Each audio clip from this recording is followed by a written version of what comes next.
Mhm. Good good morning, everyone. Thank you for joining us today.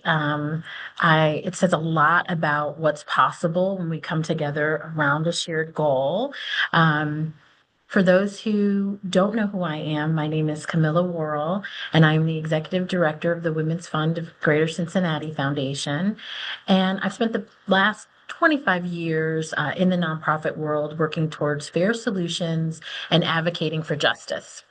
At the Women's Fund, our belief is simple. Economic self sufficiency for women is the baseline because we know when women thrive, our entire region moves forward. And that's why we're here today. There's been this really simple proposition that we tell families if you work more or you earn more, you will get ahead.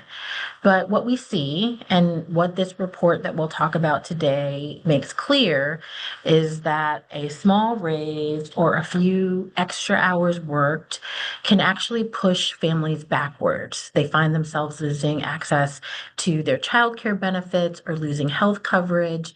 And this means that they're losing the very supports that make work possible. We're talking about economic infrastructure, and that's the benefits cliff. And for families navigating this very complicated system, it is not theoretical. It brings trauma to their lives. It is very stressful and it holds people back from true economic self sufficiency. This is why this is the fourth time the Women's Fund has invested in research around the benefits cliff. I've held this position for exactly a year, and it really stood out to me that every director who has stood in my shoes prior to me has drawn this line, has said this is an issue that we have got to put in front of this entire community because it is that important. And I too stand with them because the benefits cliff is not inevitable. It is a bad policy design, and that means that we can do things to make this better. And as you'll hear today, we're going to be talking about things like benefits and wages and lots of other solutions. We are not just pointing fingers. We're talking about what comes next, not just naming the problem, but what are the solutions so that we can fix it. So thank you for being here today. Thank you for being part of this work. I'd like to take a minute to thank our supporters and our partners. So the Bensman Family Foundation, the Charlotte R. Schmidlapp Fund, the Greater Cincinnati Foundation, our Leadership Council, and specifically Sally Lloyd and our Women's Fund Research Committee, the Alpaw Family Economic Center, Cradle Cincinnati, U.S. Senator John Husted's office, um, and the staff of the Women's Fund, so Shauna Du Bois, Nicolette Rader, Reggie Menon, and of course, Dr. Travis Spees, who has worked so closely with UC to help deliver just an incredible report. I'm so proud to turn this over to Travis now and for us to get started so they can start telling you about this incredible information that we have. Thank you. Thank you, Camilla. And thank you to everyone who took some time out of their day today to learn with us. We really appreciate you being here and learning about our work. For so many years, as Camilla mentioned, the Women's Fund has been asking a really difficult but important question. Why does earning more sometimes leave working families worse off? That's what we call the benefits cliff or the cliff effect. And that happens when a small increase in income leads to the loss of public benefits, and that loss outweighs the raise itself. So instead of moving forward, families can actually fall behind. And for many women, especially those who are balancing work and caregiving responsibilities, these decisions carry some real weight. Taking on a few more hours or accepting a raise can mean losing access to affordable childcare or healthcare coverage. And those are simply not easy trade offs. This can mean the difference between meeting basic needs and falling short by thousands of dollars.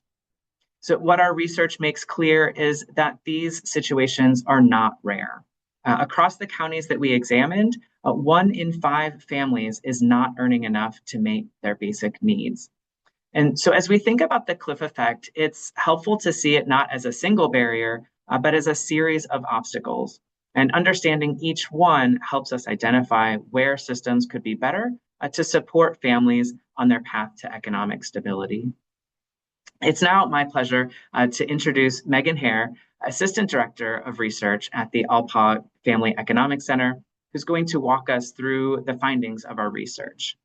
Megan earned her bachelor's degree in mathematics from the University of Southern Indiana and holds a master's degree in applied economics from the University of Cincinnati. Her research focuses on investments in human capital, education, economic and workforce development, and healthcare. Megan, thank you so much for being here with us today, and we are excited to learn from you. Thank you for having me. Thank you, Camilla. Thank you, Travis. Hello, everyone. I am going to talk about some of the findings from our research.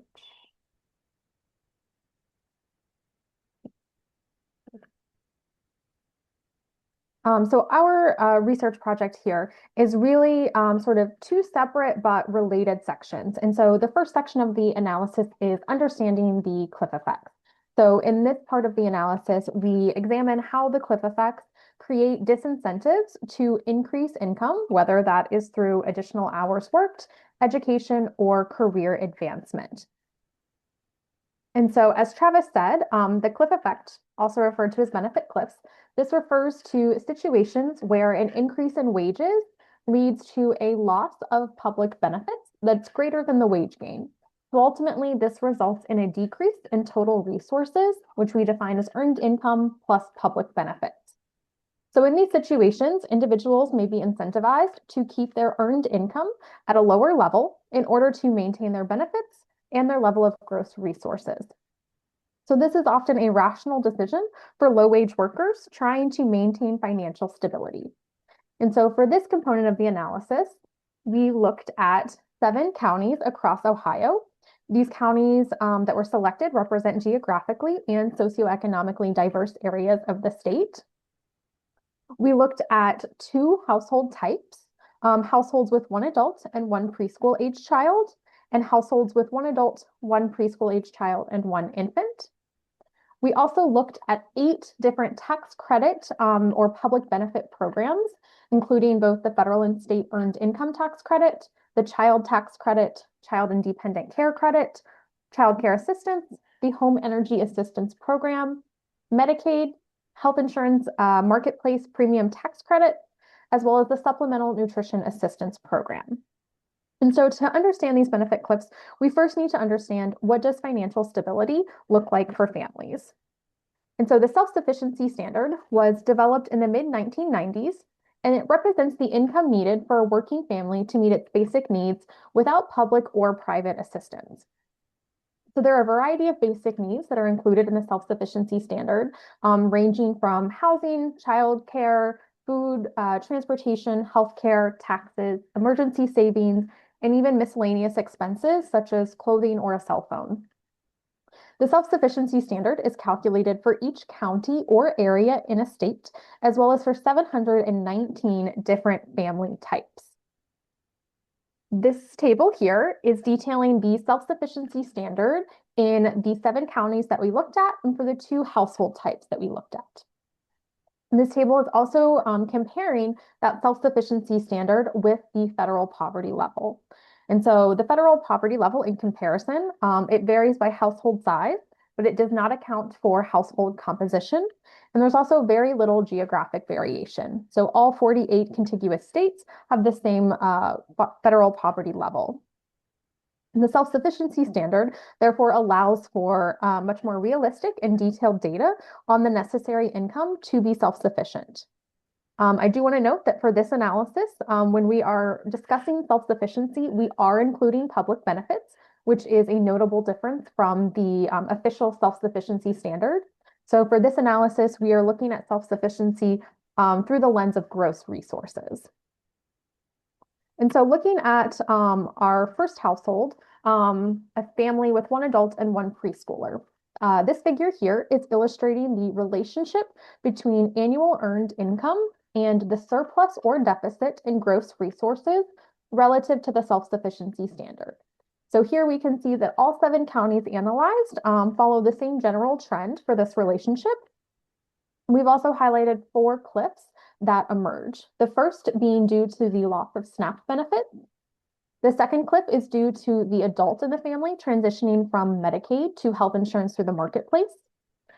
That third cliff is due to the loss of child care assistance, specifically for new applicants. And then that fourth cliff is due to the child in the family transitioning from Medicaid to health insurance through the marketplace.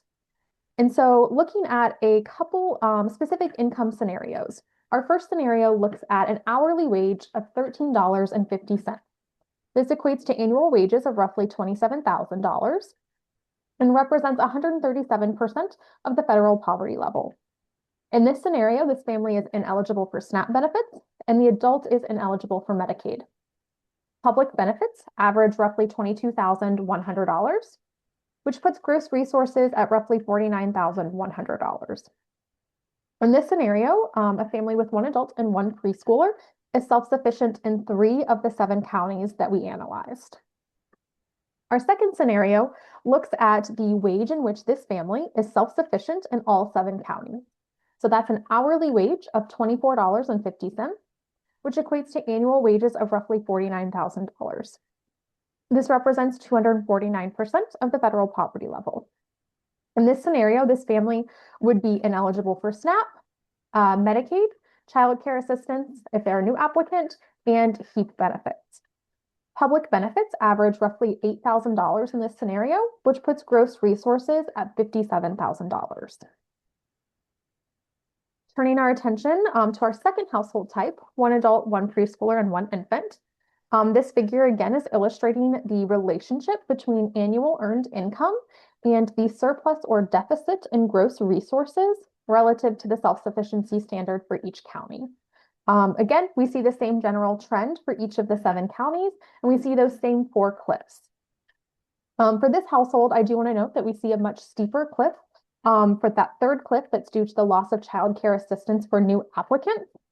So because this family would no longer be eligible to apply for child care assistance, we see a sharp sort of drop in their gross resources for families who are covering those child care expenses for 2 children. And so this is really creating the steepest cliff that we see in our analysis. Turning to some specific income scenarios, our first scenario is looking at an hourly wage of $17.50, which equates to annual wages of roughly $35,000. This represents 141% of the federal poverty level. In this scenario, the family is ineligible for SNAP benefits and the adult in the family is ineligible for Medicaid. Public benefits average roughly $40,000, which puts gross resources at $75,000. In this scenario, a family with 1 adult, 1 preschooler, and 1 infant would be self-sufficient in 5 of the 7 counties analyzed. So specifically, this family would not be self-sufficient in Franklin and Warren counties. Our second scenario is again representing the wage in which this particular family is self-sufficient in all 7 counties. So that would be an hourly wage of $32.50, which equates to annual wages of $65,000. This represents 262% of the federal poverty level. This family in this scenario would be ineligible for SNAP benefits. All family members would be ineligible for Medicaid. The family would be ineligible for child care assistance if they are a new applicant, and the family would be ineligible for HEAP benefits. Public benefits average roughly $12,500, which puts gross resources at $77,500. We also looked at a comparison of transitioning from part-time to full-time work. So for our household with 1 adult and 1 preschooler, looking at an hourly wage of $20 per hour, with part-time work at 20 hours per week, this family would be self-sufficient in 3 of the 7 counties analyzed. But when transitioning to full-time work at 40 hours per week with the same $20 per hour, the family would be self-sufficient in all 7 counties. When we look at this transition from part-time to full-time work, we see that gross resources increase by between 9.5% and 14.6%. And this is despite doubling the hours worked. So this is illustrating that gross resources are not increasing at the same rate as the hours worked. When we look at this for our second household type, one adult, one preschooler, and one infant, at part-time work, again, 20 hours per $20 per hour, this family would be self-sufficient in 5 of the 7 counties analyzed. Specifically, the family would not be self-sufficient with part-time work in Franklin or Warren County. But with full-time work, this family is self-sufficient in all 7 counties. So for a family with one adult, one preschooler, and one infant, the transition from part-time to full-time work increases gross resources by between 3% and 6.3%, again, despite the doubling of the hours worked. So this section of the research project really illustrates some of the benefit cliffs that exist for Ohio families. It also highlights the choices that these families are faced with in order to achieve or maintain their financial stability. And so the second component of this analysis is analyzing the benefits and costs of specific changes to public benefit programs. And so first we looked at increasing eligibility for child care assistance, and we also looked at the recent legislative changes to Medicaid. So focusing on child care assistance first, the Ohio Department of Children and Youth offers financial assistance to low-income families with children by subsidizing child care costs for eligible parents or guardians while they engage in work, education, or job training. In general, gross income must be at or below 142% of the federal poverty level to qualify. There are different eligibility thresholds for families with a child with a special need. Depending on gross income and family size, eligible families may have all of their child care expenses covered, or they may be required to pay a copayment. And then once receiving child care assistance, that copayment increases on a sliding scale up to 300% of the federal poverty level. So currently for child care assistance, gross income must be at or below 142% of the federal poverty level to initially qualify, but once receiving benefits, families continue to receive those benefits until their gross income reaches 300% of the federal poverty level. So we looked at expanding that initial eligibility from 142% of the federal poverty level to 200% of the federal poverty level. And so the first step in understanding the impact of this change is understanding the population that will be impacted. And so in Ohio, there were approximately 1.8 million children 12 years and under in 2023. When we look at who is currently eligible, assuming that family income is at or below 142% of the federal poverty level, and that the child's mother or father is employed or in school, we estimate that 323,412 children were currently eligible for child care assistance. By expanding that eligibility to families with income at or below 200% of the federal poverty level, we estimate that an additional nearly 200,000 children would be eligible for child care assistance. And we know that eligibility does not necessarily equate to utilization. And so the take-up rate for child care subsidies in Ohio was 23% for children 13 years and under. So when we apply that take-up rate to the newly eligible children, we estimate that an additional 45,998 children would be newly eligible for and receive that child care assistance with that expanded eligibility. So next, looking at the costs of expanding eligibility. Child care costs we know vary by the setting as well as the age of the child. So based on national distributions, we estimate that 80.6% of children would be cared for in a child care center, 17.8% would be cared for in a family home, and 1.5% would be cared for in the child's home. The Ohio Department of Children and Youth publishes a report on the median weekly full-time child care rate. Based on their report, child care rates were highest in child care centers and lowest in Type B family homes. Additionally, child care rates were highest for infants and then lowest for school-aged children.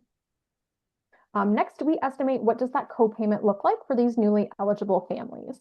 So on average, it's estimated that the weekly copayment for child care assistance for the newly eligible families would average $99.51. So when we combine both the distribution by child care setting, the child care rates, and the copayment, we estimate that for children cared for in a child care center or a family home, that the increased eligibility for child care assistance would result in an additional $220.3 million in costs to the state of Ohio annually. Now looking at the benefits of that expanded child care assistance. The first being the increase in child care workers that would be necessary in order to maintain the staffing ratios that are established in the Ohio Revised Code. So we estimate that there would be an additional 3,867 child care workers that would be needed. The annual wage for these workers would be roughly $28,000, which would result in total wages of $108.1 million. Additionally, it's estimated that $6.3 million in tax revenue would be generated by these additional child care workers. Next, looking at maternal employment. So literature suggests that maternal employment increases as expenditures for child care increase. And so the increase in expenditures for child care assistance are estimated to result in an approximately 1% increase in the employment of women with children 12 years and under and family income below 85% of state median income. So this means that we estimate an additional 632 mothers would be employed. Their annual wage would be roughly $29,600, and that would result in total wages of $18.7 million. Additionally, these additional mothers who are working would result in $1.1 million in tax revenue. Next, we look at family childcare costs. So for families that have all parents working and are utilizing childcare already, we estimate that by increasing eligibility, that these families would see a decrease in their childcare expenses. And we estimate those cost savings to families to be $128.6 million. And then lastly, looking at the decrease in other costs that are incurred by families, businesses, and taxpayers due to insufficient childcare for children under the age of 3. So by expanding eligibility for childcare assistance, we assume that this results or solves the insufficient childcare for these families, which results in avoided costs of $93.1 million. And so in summary, the benefits that we looked at of expanding child care assistance include the benefits from the increased demand for child care workers, the increased employment of mothers, the child care cost savings for families, and the cost avoided due to insufficient child care. These benefits are estimated to total $355.9 million. And this is compared to additional costs of $220.3 million. And so this means that every dollar of additional expenditure for child care assistance results in $1.62 in benefits to individuals, families, businesses, and taxpayers. Next, looking at the recent legislative changes to Medicaid. First, Medicaid provides medical coverage for low-income individuals, pregnant women, infants, children, older adults, and individuals with disabilities. Each enrollment group does have different income thresholds to qualify. The Affordable Care Act allowed states to expand Medicaid coverage to nearly all adults with income below 138% of the federal poverty level. Ohio adopted and implemented this Medicaid expansion in January 2014. And then looking at some of the recent legislative changes, including the imposition of new work requirements for able-bodied adults, shifting re-enrollment from every year to every 6 months, removing Medicaid eligibility for certain groups of lawfully present immigrants, lowering provider taxes, and allocating $50 billion to stabilize rural hospitals while those provider taxes are lowered. So numerous estimates have been published on the population that will be impacted by these changes. In Ohio, KFF estimates that these recent legislative changes to Medicaid will increase the uninsured population by 290,000 people in 2034, which is when all of the changes would be in effect. Approximately 77% of this increase in the uninsured population will be those Medicaid expansion adults. The benefits of Medicaid changes really represent the cost savings. And so, according to KFF, the average Medicaid benefit spending per enrollee in Ohio was $7,684 in 2023. When we include the administrative costs of Medicaid, that increases the average spending per enrollee to $9,645. This results in total Medicaid cost savings of roughly $2.5 billion annually as a result of the increase in the uninsured population in Ohio of roughly 290,000 individuals. Looking at now the costs of these Medicaid changes, the first being uncompensated care. So this is the health care that is provided by hospitals, physicians, and other healthcare providers that does not get reimbursed. So these costs are often attributed to uninsured individuals who utilize healthcare but cannot afford the cost. On average, uncompensated care costs per uninsured individual average $989. So this would result in an increase in uncompensated care costs for Ohio of $286.8 billion. We also looked at the cost of mortality. So literature suggests that Medicaid expansion was found to reduce all-cause mortality in adults aged 20 to 64 years by 3.6%. So this suggests that one death is averted for every 310 new Medicaid enrollees. And so for this, we focused on specifically that Medicaid expansion adult group. And so the increase in uninsured individuals in that group is 222,599 individuals. This suggests an additional 718 deaths would be resulting from the loss of Medicaid coverage for these individuals. And then economic research commonly utilizes estimates of the value per statistical life to estimate the value of mortality risks resulting from a new policy or program. And this does not measure the value of a singular person's life. It instead represents the aggregate demand for how much collectively individuals are willing to pay for very small reductions in the probability of death. The U.S. Department of Health and Human Services states that the average value per statistical life is $6.1 million. And so this means that the increase in deaths that would be associated with the loss of Medicaid coverage for that Medicaid adult expansion group would result in an increased value of these deaths of roughly $4.4 billion. And so in summary, the costs of these recent legislative changes include the uncompensated care costs, as well as the mortality costs associated with that Medicaid expansion adult population. So we estimate these costs will total $4.7 billion annually compared to total benefits in the form of cost savings that total $2.5 billion.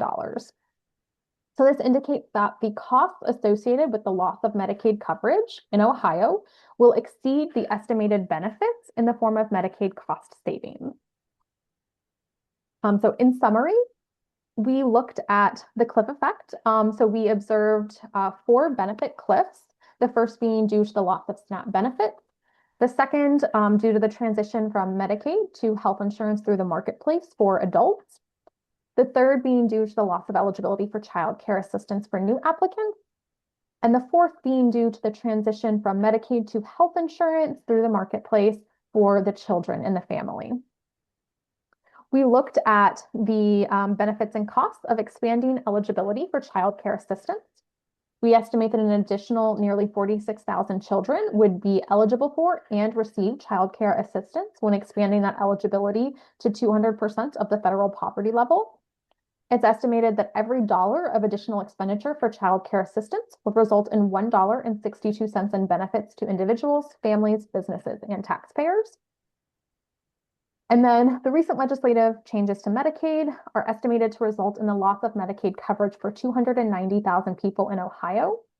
And we estimate that the cost of these changes will exceed the estimated benefits to the state and federal government in the form of Medicaid cost savings. And so with that, I will turn it back over to Camilla. Thank you so much, Megan. I know you guys, the Alpha Family Economic Center, did such an amazing job, and you specifically with this analysis. It was a lot of information for everybody who's here on this webinar. It is such great information. You will have the ability to get to digital copies of this. So I don't want anybody to panic because Megan did a fantastic job, but I know I needed to sit with it when I first was looking at it. And, of course, the big highlights, at least for me as an advocate, was that this is costing us more. It's bad policy and it just continues to be bad on all fronts. But now we're going to switch a little bit to hear from Dominique Walker, who is with who is the senior data management specialist with Cradle Cincinnati. Let me tell you a little bit about Dominique. Dominique is the senior data management specialist for Cradle Cincinnati. In this role, she collects, analyzes, and disseminates data to community members and partners of Cradle Cincinnati programs and initiatives that focus on reducing infant mortality and improving maternal and infant health in Hamilton County. Dominique is a native of Cincinnati, has a BA in health promotion from Morehead State University, and a master's in public health from Western Kentucky University. Dominique has worked in public health for 10 years, most of which has been spent here in Hamilton County. So, Dominique, we would love for you to come off mute and join this webinar. Thank you so much for the introduction. If you would like to go to the next slide, we can just get right into it. So I'm Dominique Walker. So a lot of the work that we do at Cradle Cincinnati is focused in Hamilton County. And so I'll speak to what I know for Hamilton County and what we've heard from some of our families. If you would like to go to the next slide. So for those of you who may not be familiar with Cradle Cincinnati, we are a collective impact that focuses on the reduction in infant mortality and improvements in maternal health in Hamilton County. And so we launched in 2013, so we've been around for about 13 years. And we partner with hospital systems, health departments, social service agencies, families, policymakers, pretty much anybody in the community that has an interest in the mission, we will partner with to address infant mortality. And then I love to show this. This is really just kind of the spectrum of our partners and what this looks like. This is an older picture that was the kickoff of Cradle Cincinnati, so back in 2013. But as you can see, we have all of our major hospital and healthcare systems that are part of our initiative. We have our health departments. Some of our funders are listed, as well as some of the insurance plans, and then some of our other like doula partners and things like this. Things like that. So this is not an exhaustive list of partners, but just wanting to kind of show the breadth of who is involved in the work and who's at the table. Next slide. So this really allows you to kind of see in a snapshot who Cradle Cincinnati is. So we have multiple arms of our work, some that people are familiar with kind of independently and not necessarily affiliated with Cradle. But this is really just our logic model that I love to use just to explain who we are. So if you look on to my left, the Cradle Cincinnati Connections team. So this is really the team of community health workers that are doing direct service work with our community members. And so we will talk a little bit more about this team and their interactions and what they hear from families. But they're connecting them to, housing assistance, food assistance, helping them sign up for different benefits and insurance plans. And so they're the team that's really, when I think of the cliff effect, they're working with the families that are experiencing this, but kind of having the conversation in a different lens. Queens Village on the right is our arm of our work that amplifies the community voices. So specifically looking to uplift the voices of Black women in Hamilton County and creating a space where Black women can rest, relax, and repower. As we know, a lot of Black women are head of their households. And so providing a safe space where we can elevate them in different capacities and support them as well. And so we'll really kind of focus on those two arms of our work in the rest of my talk. But wanting to give you a picture, if you've been a part of any of our activities or anything, we have our Learning Collaborative, our Policy Committee, and then we have our newest initiative, which is Mama Certified, which focuses on working with birthing hospitals to put an equity lens on the work that they're doing and improve birthing outcomes for Black women in Hamilton County. So we do a co-created strategic plan every 5 years. And so this is our latest strategic plan with our 3 goals that are listed. I will not read those to you just for sake of time. But goal 1 really aligns with the work of Queens Village. So having a community-based ecosystem of support for Black birthing people, Black women all along their birthing journey. So whether they are postpartum, currently pregnant, if they're in the interconception period, whatever that looks like, we really want to be able to support Black birthing people in that space. Goal 2 is really looking at the work of Cradle Cincinnati Connections. So how are families getting their basic needs met? What does this look like? This is a lot of community level work where our team is out at health fairs and they're at different events that are really nestled within priority communities to be able to support families and connect them to those basic needs that they may be experiencing gaps or lack of access to. And then expanding the medical system's capacity for centering the needs of Black birthing people. This is really like the Mama Certified work. This is our learning collaborative, which is made up of healthcare professionals, but really trying to bring together the voices of Black women as well as the healthcare space. Next slide. So you can go to the next slide. I would not be doing my job if I do not give you just a little bit of data. So we'll just go through a couple quick slides. This is just a provisional data statement that I have to go over, essentially saying that the data that we provide has not been finalized by the Ohio Department of Health, but because we are really looking at the data in a very timely manner, so we do monthly analysis, this allows us to do that with the acknowledgement that if anything changes, we can shift back and we can make updates. Next slide. So since 2009, infant mortality has been, even before 2009, but it really has been a priority and an area of focus in Hamilton County. And so in 2013, that was really when multiple organizations came to the table together to try to understand how to collectively address infant mortality. So as you can see with this chart, over time, we have seen infant mortality rate in Hamilton County go down, and that is the direction that we would like to see it trending and continue to trend. But it allows us to also understand that the work is never done, and we have to continue to work together and look at all pieces that pertain to families to understand what's really going on and driving infant mortality. Next slide. So far I've talked about like a lot of our work does have the lens of Black women and Black families. And that's because the data is telling us that these are the families that are most impacted by infant mortality in our county. And so as you can see, again, we had some very astronomical numbers early on. We made some improvement over the years. We are continuing to try to dig into and understand what is going on within the Black infant mortality rate and how we can better support and continue to see those reductions. Next slide. And so thinking about infant mortality, the cliff effect, and like how all of this kind of comes together. So through Queens Village, like I said, they really focus on centering Black women's voices, and we do that in a number of different ways.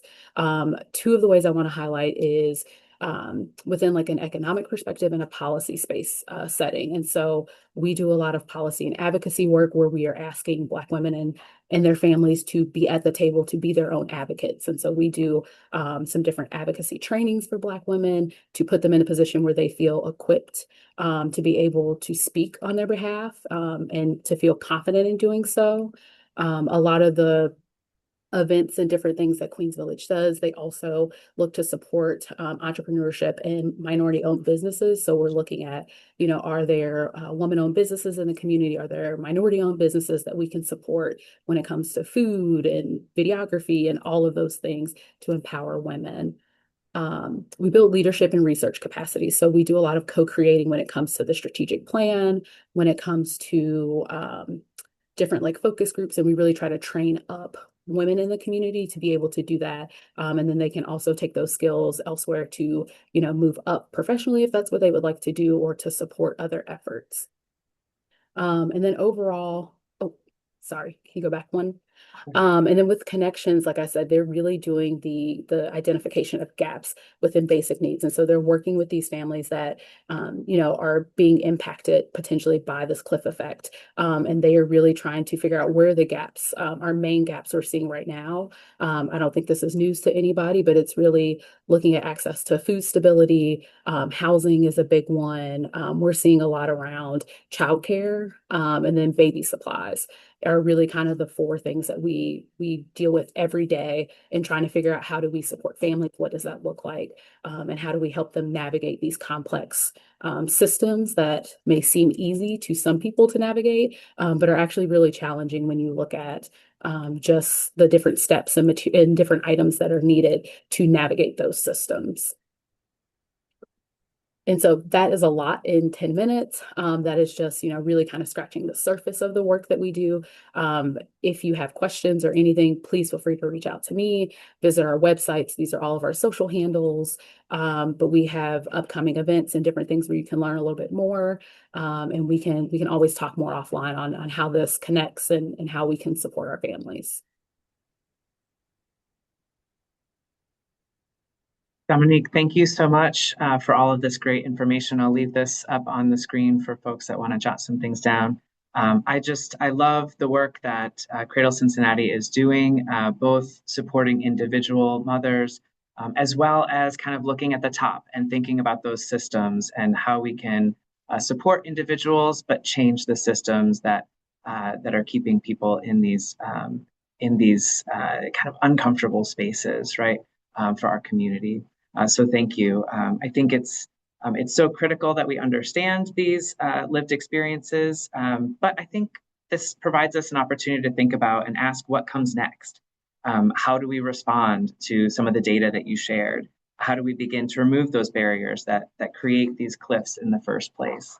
Our research points to a range of opportunities for policymakers, but also employers and community leaders to better support their families on those paths to stability.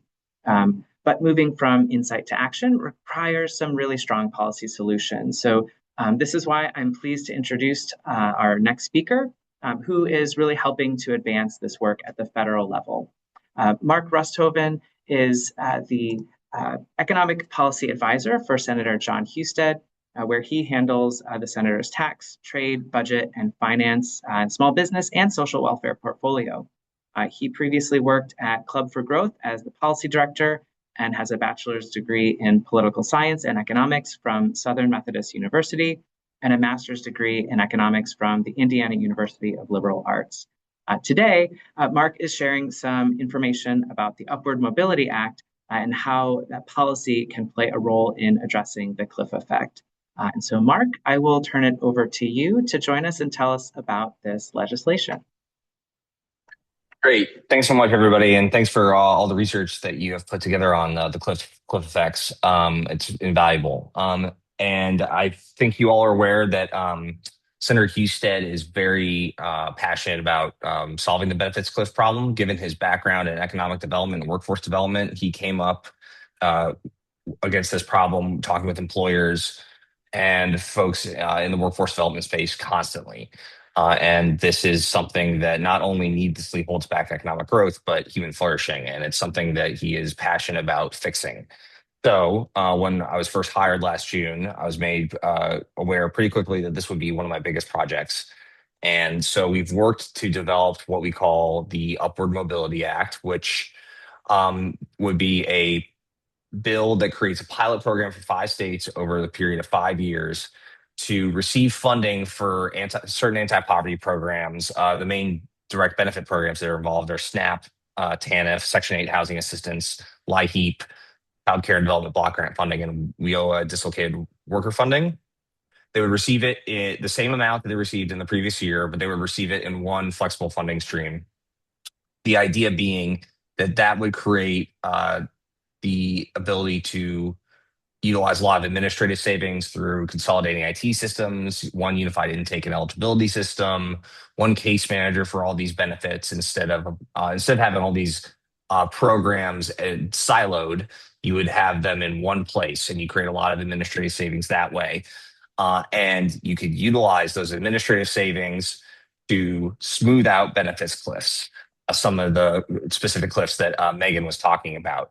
And in Ohio's case, you could do what the vision would be that you would use those administrative savings to boost enrollment in the benefits bridge program, which obviously provides resources for folks who hit certain employment targets and also hit certain workforce development incentives and financial literacy and things like that. And they get an $8,000 bonus or $8,000 worth of incentives if they hit those targets, and that helps smooth out benefits cliffs. And obviously, there's also the $5,000 subsidy per employee for employers.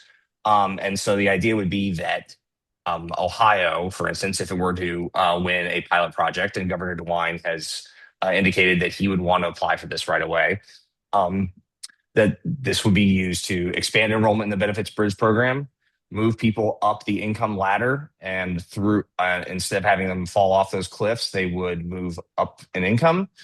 And then the key part of the bill that I think makes it work is that the savings from moving people into higher incomes and past the benefit, what would be the benefits cliff, and through the benefits bridge, states get to retain those savings. There's no federal clawback of those savings, which sometimes is what you see from these kinds of models. States would retain all the savings, and they could then they could enroll more people in, say, the benefits bridge program.